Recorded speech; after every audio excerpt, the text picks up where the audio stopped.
माता दी दोस्तों, मैं निशा रानी आपके अपने चैनल भाव्या की आस्था पर आप सभी का स्वागत करती हूँ। आज हम सुनेंगे पुत्रदा एकादशी की व्रत कथा। पुत्रदा एकादशी का व्रत हर वर्ष पौष महीने के शुक्ल पक्ष की एकादशी को किया जाता है। इसे कई स्थानों पर वैकुंठ एकादशी भी कहा जाता है। जो भी स्त्री या पुरुष पूरी श्रद्धा के साथ इस व्रत को करता है, उसे संतान प्राप्ति का वरदान प्राप्त होता है।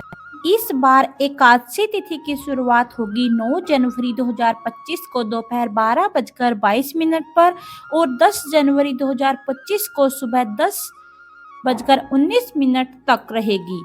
तो उदया तिथि के अनुसार पुत्रदा एकादशी का व्रत 10 जनवरी 2025 शुक्रवार को रखा जाएगा। व्रत के पारण का समय है 11 जनवरी 2025 को सुबह 7:15 से सुबह 8:21 तक शुभ मुहूर्त रहेगा व्रत के पारण करने का। आइए श्रवण करते हैं पुत्रदा एकादशी की व्रत की कहानी का। श्री युधिष्ठिर ने श्री कृष्ण से कहा कि कामिका एकादशी का वर्णन मैंने विस्तार से सुना, अब आप मुझे पुत्रदा एकादशी की कथा सुनाइए। भगवान श्री कृष्ण ने कहा, अब मैं तुमसे पुत्रदा एकादशी की कथा कहता हूँ, तुम ध्यान पूर्वक सुनो।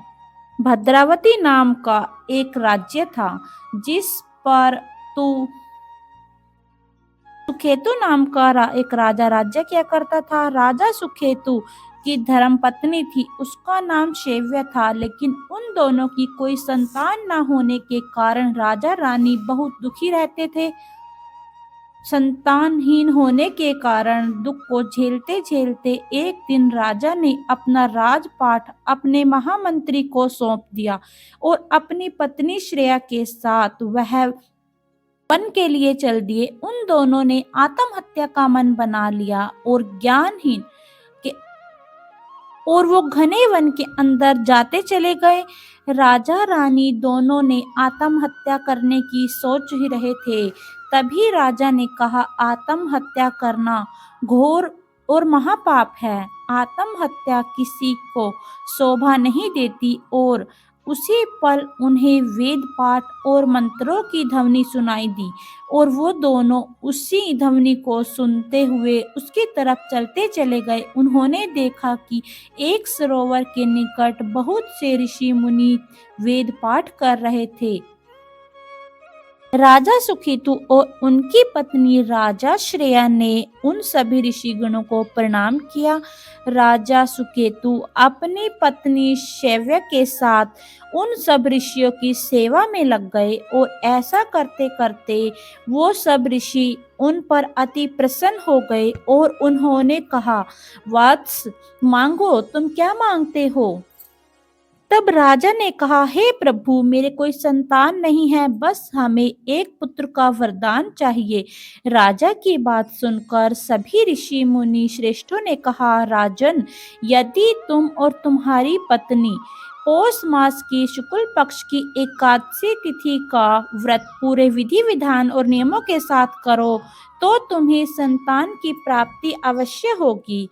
और ऐसा सुनकर राजा और रानी अपने राज्य भद्रावती आ गए और कुछ ही महीनों के बाद पौष महीने की एकादशी तिथि आई और फिर राजा सुकेतु और रानी शैव्या ने वैकुंठ एकादशी का यानी कि पुत्रदा एकादशी का व्रत पूरे विधि विधान से श्रद्धा भाव के साथ किया, जिस कारण भगवान विष्णु उन पर बहुत प्रसन्न हुए और उन्हें संतान प्राप्ति का वरदान दे दिया।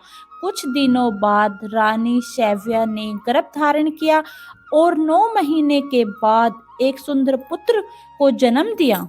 रानी और राजा तेजस्वी पुत्र को पाकर धन्य हो गए। कहा जाता है कि कोई भी व्यक्ति अगर श्रद्धा भाव से भगवान विष्णु की पूजा अर्चना वंदना करता है और पुत्रदा एकादशी का व्रत करता है, उसकी सभी मनोकामनाएं श्री हरि विष्णु पूर्ण करते हैं और उन्हें संतान प्राप्ति का आशीर्वाद देते हैं। तो दोस्तों, आपको यह व्रत कथा कैसी लगी कमेंट करके जरूर बताएं। साथ ही हमारे चैनल भाव्या की आस्था को जरूर सब्सक्राइब करें। जय माता दी दोस्तों।